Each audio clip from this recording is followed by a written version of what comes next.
Alhamdulillah, Allahumma salli ala sayyidina Muhammad Rasulillah amma ba'du. Rabbi shrah li sadri wa yassir li amri wa hlul 'uqdatam bil lisani yafqahu qawli. Saddid lisani wa hdi qalbi bihaqqi sayyidina Muhammad sallallahu alaihi wasallam. Hari ini insyaallah disempatkan untuk diselesaikan tentang Asrarus Shaum al-Faslus Salis. Pada keterangan sebelumnya bahwa puasa itu bertingkat-tingkat, ada tertibnya, dari puasa yang dalam setahun, per bulan, per pekan, ada puasa tahun penuh, ada setengah tahun ya.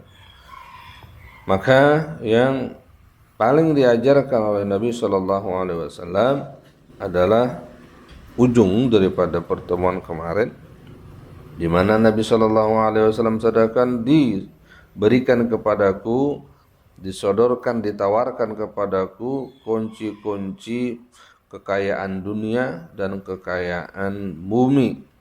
Tapi aku tolak, lalu aku katakan menjadi prinsip aju'u yauman wa asba'u yauman. Satu hari aku lapar, satu hari aku kenyang. Itu yang aku inginkan. Agar apa? Satu, ketika aku kenyang, aku bisa memuji Engkau ya Allah. Dan apabila aku lapar, saat itulah aku lebih banyak bertadarru'. Dilanjutkan hari ini, wa qala sallallahu alaihi wasallam afdalus siyami siyamu akhi Daud. Seutama-utamanya puasa adalah puasa yang dilakukan oleh Nabi Daud alaihissalam. Gimana caranya? Kana yasumu yauman wa yuftiru yauman. Beliau puasa sehari, kemudian buka sehari. Oleh karena itu, munazalatuhu sallallahu alaihi wasallam li Abdillah ibni Umar radhiyallahu anhu. Nabi turun tangan untuk urusan Abdullah bin Umar radhiyallahu anhuma fi shaumi, dalam urusan puasa. Kenapa nih ceritanya? Wa huwa yaqulu, Abdullah bin Umar radhiyallahu anhuma tadi bilang, ini utiqu aktsar min dzalik. Aku mampu lebih banyak dari itu ya Rasulullah. Jadi ceritanya, beliau ini minta petunjuk kepada Rasulullah bagaimana untuk puasa. Kasih saya amalan. Suruh puasa oleh Nabi, puasa urutan-urutan yang sebelumnya itu. Lalu sampai kepada sum yauman wa aftir yauman. Kata Nabi, puasalah satu hari, kemudian berbuka sehari. Lalu Abdullah bin Umar bilang, ini uridu afdal min zalik. Ya Rasulullah, saya mau yang lebih dari itu, masih muda. Lalu kata Rasulullah, la afdal min zalik, gak ada yang lebih utama dari itu. Udah, itu caranya seperti itu, sehari puasa, sehari berbuka. Jadi selesai ya. Itulah yang paling bagus, yang dianjurkan untuk kita dan juga masa depan kita. Karena kalau seandainya tua, nah, repot itu ya. Sehari puasa, sehari enggak, rasa berat nanti. Lalu bagaimana kesimpulannya? Ini kesimpulannya lebih luas dan lebih tertuju, terarah lagi kepada makna batin. Wa qad ruya, diceritakan bahwasanya Nabi SAW itu masa syahran kamilan, tidak pernah berpuasa sebulan penuh, qattu illa Ramadan, kecuali Ramadan. Bal kana yuftiru minhu, bahkan Nabi berbuka ya di bulan-bulan itu yang lain. Man la yaqdiru, siapa orang yang tidak kuat, ala shaumi nifis dahr, untuk melakukan puasa setengah tahun, fala ba'sa bisulusi, maka hendaknya berpuasanya enggak apa-apa sepertiga tahun saja. Wahwa, caranya gimana? Ayyasuma yauman wa yuftiru yaumaini, puasa satu hari dan berbuka 2 hari. Gitu caranya. Puasa sehari 2 hari buka, puasa sehari 2 hari buka. Itu namanya puasa sepertiga tahun. Wa idza shama salasatan, apabila berpuasa 3 hari min awal syahr, di awal bulan, wa salasatan minal wasati, di 3 di tengah bulan, wa salasatan minal akhir, di 3 hari di ujungnya, fahuwa sulusun, itu juga namanya puasa sepertiga tahun. Wa waqa'a fil awqatil fadilah, dan bertepatan di waktu-waktu yang mulia. Wa in sama, puasanya Isnain wal Khamis wal Jum'ah, fahuwa qaribun minas sulus, ini juga dekat dengan yang sepertiga tadi. Wa iza zaharat awqatul fadilah, apabila ada muncul waktu-waktu yang mulia, fal kamalu, maka yang sempurna, fi ayyafhamal insanu makna saum, maka yang sempurna adalah si manusianya itu harus mengerti apa makna puasa.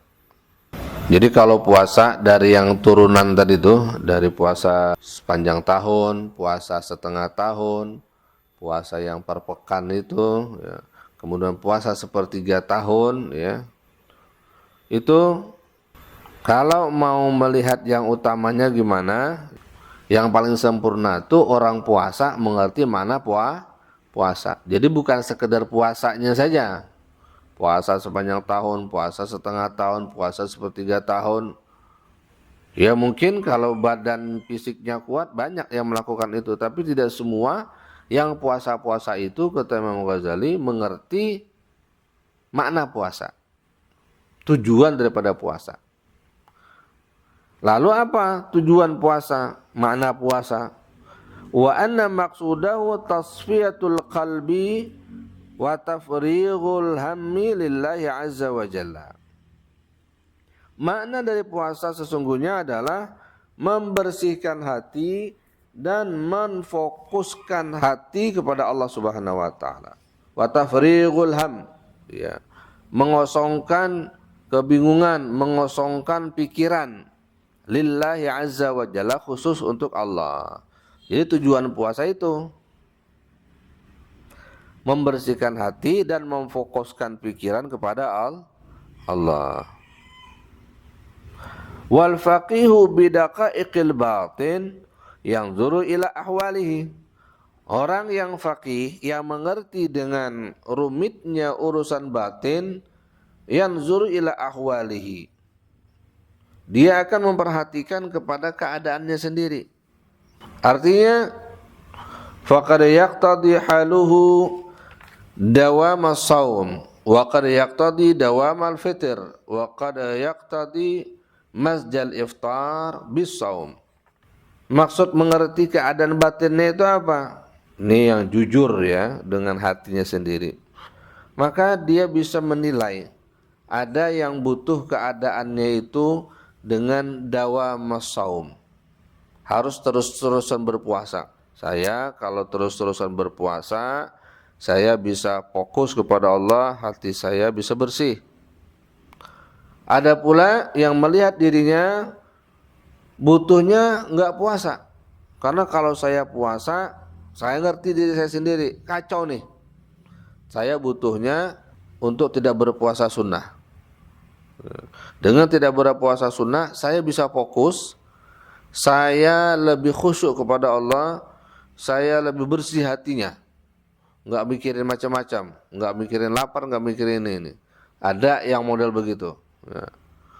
Wa qad yaqtadi, dan ada pula yang melihat perihal dirinya sendiri, butuh masjal iftar bisaum, perlu menggabungkan, mencampurkan antara tidak berpuasa dengan puasa. Jadi harus berpuasa juga, tidak berpuasa juga.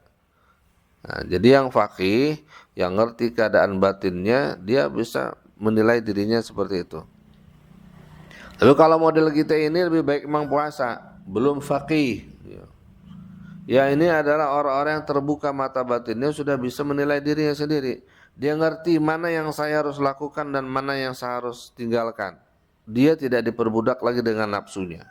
Wa iza fahimal makna, apabila dia memahami tujuan dan makna dari puasa ini, wa tahaqqaqa jiddahu fi sulukit tariqil akhirah, dan dia betul-betul telah membuktikan kesungguhannya di dalam menempuh jalan akhirat, bimuraqabatil qalbi, dengan dia mampu mengawasi hatinya itu jangan sampai melenceng, lam yakhaf alaihi salah qalbi, dan dia tidak mengkhawatirkan kebagusan hatinya, wa zalika la yujibu tartiban mustamiran. Maka bila seperti itu, maka tidak harus dia mengikuti susunan amaliyah ibadah tadi itu terus-terusan. Jadi tertibnya udah ditinggalin sama dia. Suka-suka dia. Jadi suka-suka dianya bukan atas nafsu, tapi atas kepentingan hatinya. Jadi ibadahnya tidak diatur oleh nafsu lagi. Karena ada orang, karena sudah terbiasa dia dengan tidak makan, tidak minum, sehingga dia nafsunya menyukai itu, tidak makan, tidak minum.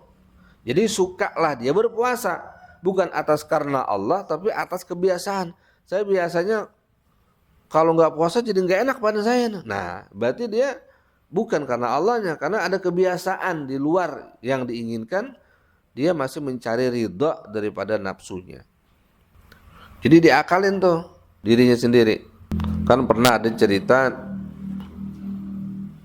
Allahumma shalli ala sayyidina Muhammad, diceritakan ada orang kafir doanya kabul. Jadi diceritakan ada orang kayak semacam tabib gitu dari kalangan orang-orang kafir, ya. Makbul, semua orang-orang muslim ini berobat sama dia. Berobat apa aja, doain segala bagainya, sembuh. Maka ada seorang ulama yang khawatir akan akidah umat. Ini bahaya begini nih. Jadi dia ingin berdebat biar terjadilah kekalahan, nanti biar masuk Islam gitu orang. Tapi apa? Di debat berlama-lama, ini ulamanya susah untuk mengalahkan perdebatan itu. Pinter banget. Nah, pada tujuannya dia untuk mendebat itu agar masuk Islam. Sehingga pada ujung pembicaraan itu ulama itu dengan kata-kata yang lantang mengatakan, udah sekarang masuk Islam kamu. Masuk Islam sekarang. Kaget dia. Yaudah, iya siap, saya masuk Islam. Gampang banget. Dari tadi di debat-debat susah. Aneh ulama ini lah, kok kamu bisa seperti itu? Nah, tadi saya debat, jawabnya bisa banget. Nah sekarang saya suruh masuk Islam, tiba-tiba mau. Padahal tujuan saya kalau kamu kalah debat, saya suruh masuk Islam. Dia bilang apa? Bapak tahu kenapa saya punya kehebatan seperti ini. Saya bisa ngobatin, semuanya orang meminta kesembuhan dengan sebab saya itu. Kok bisa kabul seperti apa? Itu saya mendapatkan itu cuma satu sebabnya. Apa itu? Saya selalu menahan hawa nafsu saya. Saya selalu menentang nafsu saya. Jadi kalau nafsu saya bilang makan, lu nggak mau makan. Saya lawan terus tuh. Kata nafsu saya minum, saya nggak mau minum. Sampai nafsu bilang yaudah jangan minum dah, saya minum. Jangan makan dah, saya makan. Kata nafsu tidur, saya nggak tidur. Dah tidur dah, nggak tidur. Dilawan terus, dibalik-balik. Sampai dia punya keistimewaan seperti itu. Nah tadi ketika Tuhan mengatakan masuklah Islam, nafsu saya bilang jangan. Kebiasaan saya ngelawan. Saya masuk Islam. Jadi kalaulah keistimewaan orang di luar Islam saja melawan nafsunya itu bisa menimbulkan keajaiban, apalagi orang Muslim.